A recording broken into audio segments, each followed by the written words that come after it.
that moving. I want to get into this conversation because Kirk Herbstreit and Mark, you're not always looking for love from Kirk Herbstreit when it comes to the Texas Longhorns and what is expected here, correct? No, a lot of the major TV sports analysts, they tend to have a really skewed critical view of Texas football. And anytime that I hear these guys jumping on the bandwagon, I'm like, we're already full. That's enough. Y'all go somewhere else. So you don't think Keep on hanging out with Ohio State. Well, that's where he went to school. I know, but he, don't be a homer. Don't jump on our bandwagon now. Well, Kirk Herbstreit is somebody that understands what Arch Manning means to this Texas football team, and the expectations continue to grow, but Arch is in a position to be successful. Oh, it's absolutely perfect. I appreciate you having you on. Yeah, man. Yeah, I at least you were able to get Arch Manning a mention. I just think he's been through tough stretch where the expectations were almost unfair, and a lot of it was his own doing. He felt the tension that it affected him. But when you're going into a season, it's like he's better than both his uncles. He's better than his grandpa. It's like every throw had to be, whoa, did you see that? And I think he lived it. He experienced it. He survived it. I'll be shocked when the dust settles if he's not the guy in the class. And I also think Josh Hoover is got a bump and going to play at Indiana and playing in that offense and winning a lot of games. Really kid that just didn't get a lot of it. Playing at TCU, they had, what were they, 8-4, 7-5, whatever their year was.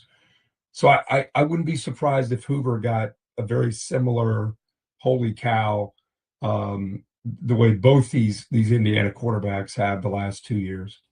So let me explain this. When you're listening to that, he said everything that needed to be said. Some of the stuff that was put on Arch in his first year was not fair. It was not a fair assessment of the expectations of a guy that hadn't had a chance to play multiple reps like a lot of players got a chance to do.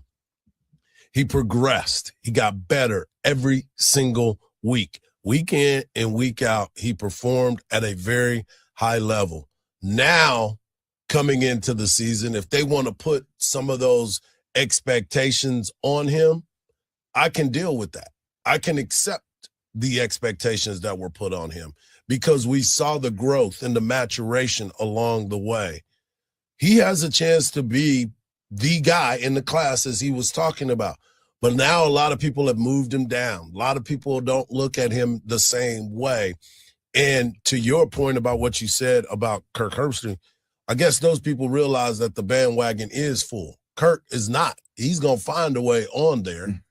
But the other people that have kind of moved him to the side have now looked at him a little bit differently. When you look at structured football, like all these top, let's say just the top 10 Division I football teams have, it's going to come down to how does that group mesh and is there any improvements?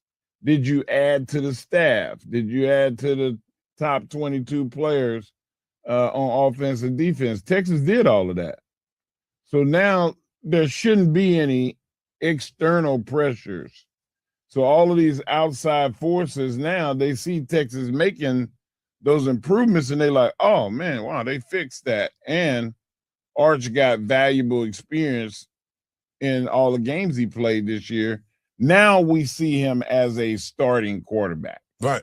So, you said it was gradual improvement every game. I think there was drastic improvement after the Battle of the Red River. And especially after Mississippi State. After Mississippi State, Arch went on a heater.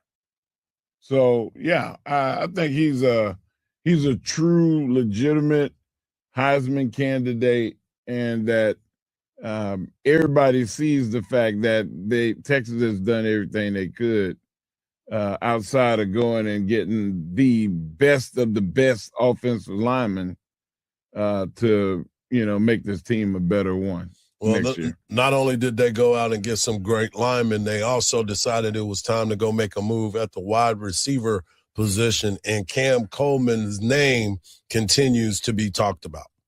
But like, if I could pick one player who was available to build my team around of all the transfers, I think I would pick Coleman. And I don't know if people see that with me or not, or if people think I'm insane, but I also, combining who the best player overall is in the portal with what Texas was missing last year and what Texas brings back next year, you just added a killer of a receiver to a quarterback who showed really great signs of growth at the end of the year, an offensive line that should be better, and a team that should be in the conversation for the national championship this offseason. So, both talent from the player and situation that he is going into, I think it's kind of hard to argue against this. Well, and I think what Cam